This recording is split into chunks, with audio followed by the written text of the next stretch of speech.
Tell me who the judge is, please. The judge loses jurisdiction the next term of court anyhow and can't alter it. And you might be able to come back under a scrivener's error, under some logic that we're supposed to mark it out, somebody didn't. Yeah, a scrivener's error could be that the intent was to have him deported, not to have him served, and whatever the transcript says, the transcript says. And you can certainly argue that it's costing the state. We are going to invite all the panelists up here right now to join you guys. Okay. Thank you very much. It is a pleasure to be here. Thank you very much for the invitation. When I got the invitation, I was told that I need to be here between 11:15 and 12, and I wondered perhaps I should start a little bit early to get a better sense of what the program is all about. But having sat through some of the presentations, I realized that I'm actually in a very awkward position. I've been a prosecutor generally most of my life. I've been with immigration since the changes that took place in 1996. It's not normal that I'm in a conversation or in a room where people are talking about somebody with a truckload of drugs getting stopped for no apparent reason. Or let's try to figure out a way to make it not a conviction under Padilla. Those are just conversations that I generally don't have. And certainly in immigration court, I hear that all the time from the private bar, this is not a conviction. But I'm not normally on the same side. So I appreciate your invitation today, despite the fact that much of what I've heard, perhaps I shouldn't have heard. I also heard a very indirect reference about some of the judges taking a very dim view of DUI, and I assume that was not a reference to me by the last presenter. Nevertheless, when I got the invitation, I initially thought perhaps I'd speak more generally about Padilla and more specifically about some of the immigration consequences. And I prepared a lot of really extensive discussion about that. But much of that has been taken care of by both of the panels before. And so I'm not going to do that. So I'm going to sort of modify what I'm going to do a little bit, but I'm going to stress some of the things that have already been said and tell you what I think of these things from my perspective, just from observing them in court. One of the things I have to tell you as I begin, clearly I'm appearing here in my personal capacity. Nothing that I say should be construed as representing the position of the Department of Justice or the Executive Office for Immigration Review. That is what I must say before I start. As I thought about Padilla, I really thought about my background here in immigration. When in 1996, the changes were enacted, IREA and ETA. And I was working at the Securities and Exchange Commission at the time, and then in 1996, I actually started working with the U.S. Attorney's Office. And at that time, immigration was just sort of like a blip on everybody's radar. No one really cared about it. I remember when I was there, I had one case where I was exposed to, there was an emergency motion at the time, and they're trying to figure out what to do. And I was a duty attorney, and I had no idea what was going on. They were talking about mandatory detention, and I'm supposed to know what was going on, but we had a SAUSA, which was a special attorney, and we had some attorneys at OIL, and they came in and sort of rescued the case, but I had no idea. I just thought that you really don't do immigration law. And I started with the Office of Immigration, which is the Department of Justice's component that handles courts of appeals and district court cases involving immigration once you get to the to federal court, and did that for a number of years. And over the time that I was there, it occurred to me that almost every term of the Supreme Court had a case involving immigration. And I guess other than sort of straight criminal law and maybe some procedures, I'm not quite sure that there are any other substantive areas that receive more attention on the Supreme Court's docket than does immigration. And that probably has escaped a lot of you. It certainly escaped me until I started working at OIL. But over the years, from 1996 to up to 2010, when Padilla was issued, there were in fact some very significant decisions involving immigration, involving mandatory detention, the scope of 212C relief, which is the silent discussion under a lot of this. Removal is sort of, it's a big issue, but relief is the big one. For the most part, you're talking here about removal, but sometimes you can't avoid it. And so the goal is to try to make sure that your client has some form of relief that's available. And that's what the Supreme Court's decision in on the 212C had to do with. It's, can you still get a form of relief that is, was taken away completely in 1996? So, you know, I just saw all of the changes, and immigration lawyers sort of realized what was going on. They became now in the forefront, but still there was no connection between criminal law and immigration law. Padilla changed all that. I mean, that's why you guys are here today. You guys are sitting here doing, you know, criminal law, and that's all you worry about, and that's all you think about, and the presenter was right. But for the grace of God, the Padilla attorney may have been a public defender. Because the fact is, many people really didn't know what to do with immigration. Most people thought that if you're here for 40 years, you know, they're not going to remove you. That's probably the way it was until 1996. And in fact, you know, what is clearly bad advice is probably advice that would have been rendered by a lot of attorneys and a lot of people. And, you know, if you see people now being stopped, you know, I've been traveling back and forth to Mexico, as Mr. Alemany says. I've got this LPR card. I've been traveling back and forth, and they've never stopped me. What's going on? Well, you know, you're still removable for it, and that's just the way it is. And to the lady who said that, you know, you've got somebody who's a child molester, you know, good luck, you know. Don't let them find you. I mean, I say that because the fact of the matter is, people may think that, you know, I'm safe, everything is fine, but everything is not fine. I mean, the laws are there and they're clear. And, you know, the other side of it, now this is not the right audience to talk about it, but the goal, at least, the Congress has is to protect the American society in all of this. I mean, you look at the Padilla case and he's got a truckload of drugs, and he's saying, you know, I would never have pled guilty if I knew I was going to be deported. He's got a lot of other problems to deal with. You know, what do you mean you wouldn't have pled guilty? You're facing 10 years in prison. But having said that, the constitutional issues are very important, and that's what Padilla involved. But for most of you guys, and for virtually for all of you guys, and for all criminal attorneys, what is clear from Padilla is this. You've got to figure out what the immigration consequences are. You've got to know it. And there are a couple of ways to do it. You've got to try to figure this out yourself. And I'll just interject here. This is a great first step, but I will tell you this. This stuff is so complicated. You know, everybody, I see you guys nodding your head. I'm back there sort of glazed over when we're talking about inadmissibility versus deportability, whether this makes you know, this exception applies here, but it doesn't apply over here. It's all complicated.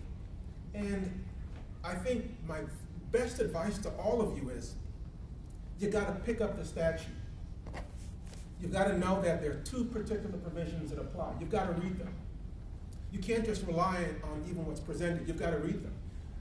212 of the INA, which is 1182, 8 U.S.C. 1182, deals with the criminal grounds of removal for people who are seeking admission to the United States. You've got to read it. And that's what the Supreme Court said. If you looked at 237, which is 1227 of 8 U.S.C., if you just looked at it, you'll see that there's a problem. To tell somebody that there are no immigration consequences means that you didn't even look at the removal statute. You have to look at the removal statute. You can't rely on the presentation. You've got to look at the removal statute. The other thing I'll tell you, and Mr. Alemany pointed to it here, you know, there are a lot of good resources out here. Here's the statute. This is the INA. Another thing that, I mean, the judges are like everyone else. You're trying to make sense of all this stuff. Immigration consequences of criminal activity. It's a NAILA presentation. If you looked at Mr. Alemany's presentation, he mentioned it's a good book to read. It's in here. There's a section in here that deals with Chapter 8, fashioning a plea to avoid adverse immigration consequences. If you guys try to master all of this stuff, it's going to be challenging. But you have to have a working knowledge. The other thing I'll tell you is a lot of immigration practitioners who have done this for a long time have great difficulty with the nuances of immigration law because it's just that challenging. That's why the Supreme Court is always interpreting it. I mean, we passed a statute, we're trying to figure it out. And so you may get some confidence in terms of what you learned today, but it's an ongoing process. I have to, I grab the statute wherever I go, I read it, I read these sorts of things. It is really tough. The other thing I would suggest, and I think that Mr. Alemany mentioned it, you've got relatively a finite area of statutes that you deal with. The presentation that broke down the convictions in DeKalb County, I think, is helpful. I think what practitioners need to do is to look at the most commonly used statutory provision, criminal statutory provisions, and in consultation with AILA or some immigration practitioners, make some analysis as to whether A, this is a CIMT, B, this is an aggravated felony, and C, does this make somebody removable? Does it make them inadmissible? I mean, because there's just 15 or 20 top convictions. Some of them are pretty straightforward, but go through that process so that you've got it in writing and somebody has helped you to make sure that you know what it is. There are too many mistakes that are being made at the criminal plea agreement stage, and it's virtually impossible to correct it once you get to immigration court. And that's the bottom line. You just have to do it beforehand, because if you try to do it, it's trouble. And the other thing too is that the Supreme Court's decision recognized what had been sort of suggested over the years, but had never been codified or sort of ruled in a decision, which is just because immigration consequences were collateral. Most states never worried about the immigration consequences because the defense was that's a collateral consequence, and therefore I don't have a constitutional obligation. And that was generally the way the law was until Padilla. Padilla says, you know, it's so intertwined, the importance of deportation has risen over the last years, and so therefore we essentially say that there's a Sixth Amendment component that attaches now with something that virtually every court had said was a collateral consequence. And so the effect of that is that now we're in a situation where everybody wants to file Padilla motions, and the impact on the court, the immigration courts, is that we're sort of like waiting for this collateral situation to take place. And so you're gonna have to find, you may not have to do it, but a lot of the immigration attorneys are now having to cope with Padilla motions where a state like Georgia actually Georgia, because I don't think Georgia had a sort of the Padilla ruling before Padilla. They really didn't. I think a lot of the plea agreements are subject to be challenged under Padilla. Now, I came from Florida where I was an immigration judge, and in Florida, the Padilla rule had existed. In Florida, if you had somebody who did not have the immigration consequences explained, you can go back in and overturn it long before the Supreme Court in Padilla. So the impact of Padilla is not going to be that significant in some of those states where the state courts already interpreted their constitution as requiring the explanation of immigration consequences.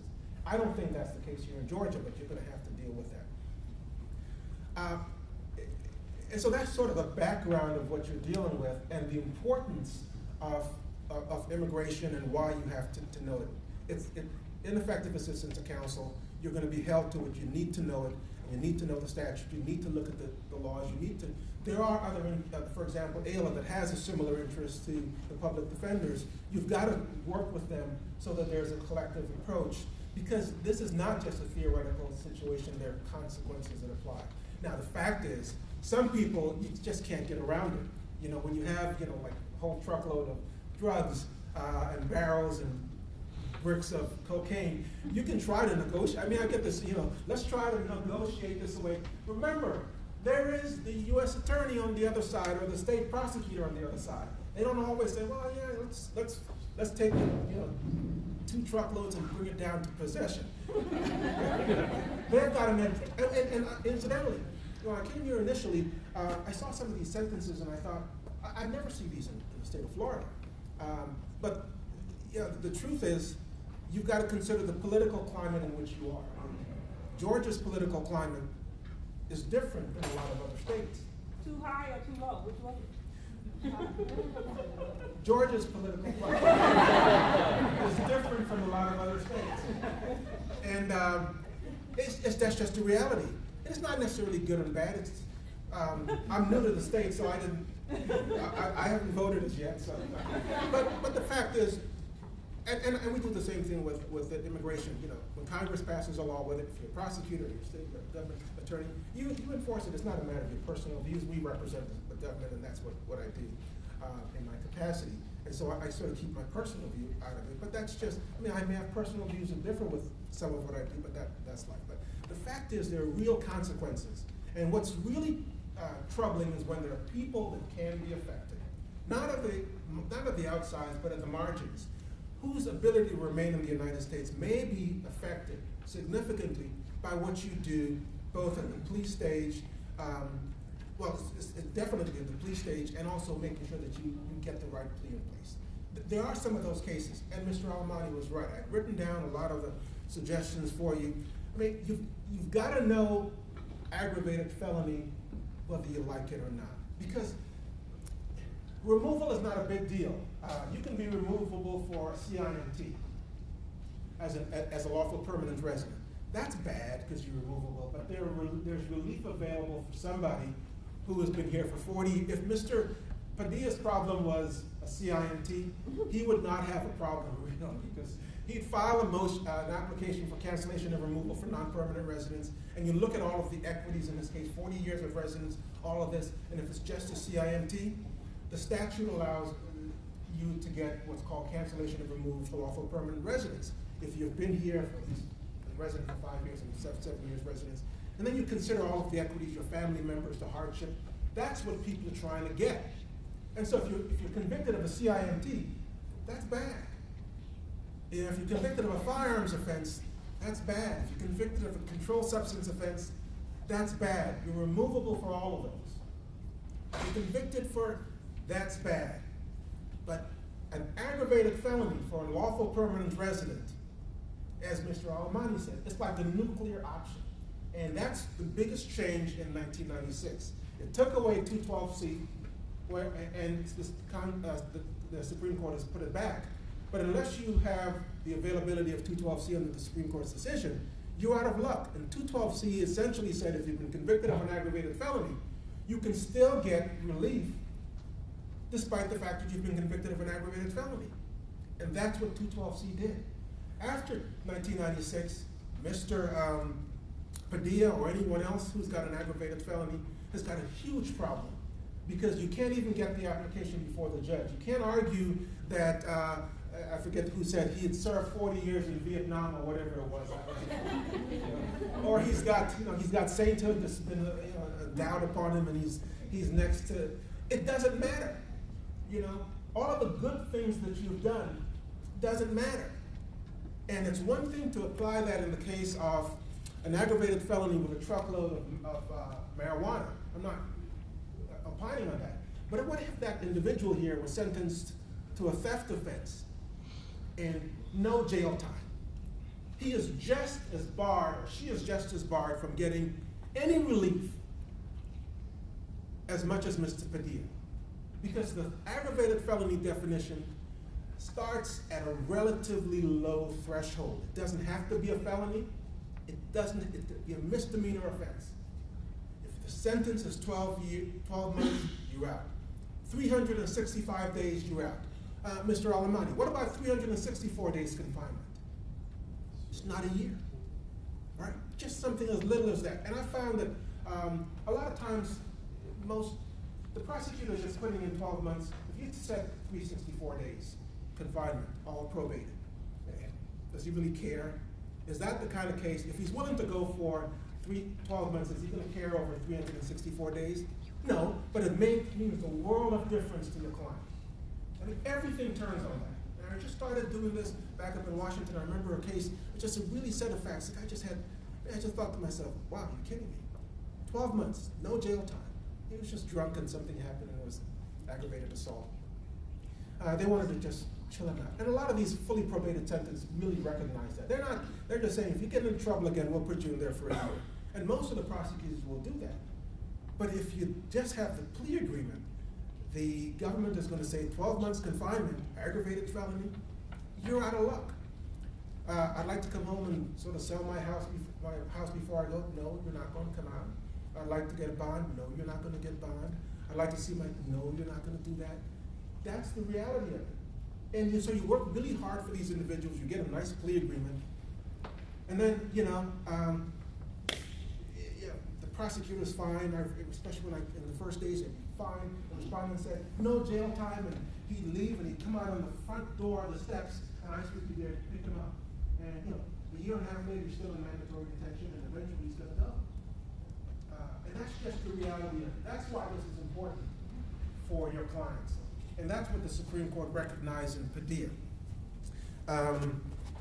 You just have to be on top of it. You've got to know what aggravated felonies are. You've got to read it for yourself. you've got to join up with other like-interested groups, and you've got to have the resources available, and you've just got to know, especially in the marginal cases. As I said, some cases you can't help. And so that's the impact for prosecutors, for public defenders and defense attorneys. The impact on this for state court judges is that there is now the post-Padilla environment, and you have a lot of cases that are going to be subject to post-Padilla motions. And you've got to work, you may not have to deal with it, it just occurred to me that you guys generally don't have to deal with that, but you may have somebody coming back in for a second conviction. And the first conviction may be removable under Padilla. And so you've got to get Padilla-type motions in place so that if, in fact, there's a constitutional benefit that can be conferred to erase the conviction, you can help that respondent. And my thoughts were, defense attorneys should have sort of standard Padilla motions to draft, to address it so that when your client comes in, you can move quickly. From the immigration court standpoint, when I get a case, when the courts get cases involving Padillas, the respondent is still removable. And so if he doesn't do anything, and he doesn't, or she doesn't do anything, and she doesn't file a motion under Padilla, that's it, the conviction is there. You may have a right to invalidate the conviction, but that doesn't mean the right to invalidate means that you're not going to be removable. It doesn't mean that you're not going to be detained on bond, with no bond. It just means a right. So you've got to move quickly. You've got to do it so that as soon as you're aware of it, you're not delaying the process anymore. So that's what you have to do as well. Get post-Padilla motions, move as quickly as possible so that you can work to invalidate any other conviction that may harm your client. Of course, the immigration courts are impacted by this as well, because now we have to sort of factor in this constitutional right with the government's interest to move the case along. And so there's always the balance of how much time do I give you to pursue your post-Padilla relief versus say to you, listen, you've had enough time. If you're not going to move, it's time for us to move forward in this case. You're still removable as charged. And so that's the impact for us. The prosecutors, I would imagine, they've got to cope with the 287G issues and the political implications of their particular jurisdiction. They know what an aggravated felony is. I've come to learn that. They know that it's 12 months, not 364 days. And that's why I'm sitting here listening to all of this. You've got to, I was going to say this, developing good relationships, the successful post-Padilla motions that I've seen, or even plea negotiations that I've seen, are those in which there are healthy relationships between the attorneys, criminal or immigration attorneys, and the prosecutors. Because at the end of the day, it's negotiating a plea. I suspect that they've got supervisors that are saying, aggravated felony is 12 months. That's it. So you're going to go there and say, you're assuming that the prosecutor is going to say, oh yes, 11 months and 29 days, sure. Depends on the prosecutor. And so it would be, it seems to me that the successful attorneys are those who have a good relationship with the prosecutors, and they're cultivating this good relationship so that at the end of the day, they can be successful in getting these Padilla motions granted. So that's important. You have so many different jurisdictions. You've got Cobb, you've got Decatur, you've got, DeKalb. You've got all these jurisdictions, and they're all different. And wherever you are, you've got to be able to have the relationship with those individuals to make sure that everything works. I had prepared sort of a lengthy overview, but I don't think I think that probably what I need to do is just take any questions that you have, because a lot of the nuts and bolts are covered, and I think that you're getting sort of good advice. You've got good people. I know Mr. Alamani, I know Ms. Antonini's over here. They're attorneys that appear regularly before the court, and they'll give you a lot of the nuts and bolts. And I had all this conversation about inadmissibility versus deportability, and a lot of that really is going to be covered by others. But let me just tell you about one other thing why it's important, why you have to know it as well. One of the nuances that you may not have noticed here is, this is where the inadmissibility comes in, and I think there was a question back there about citizenship.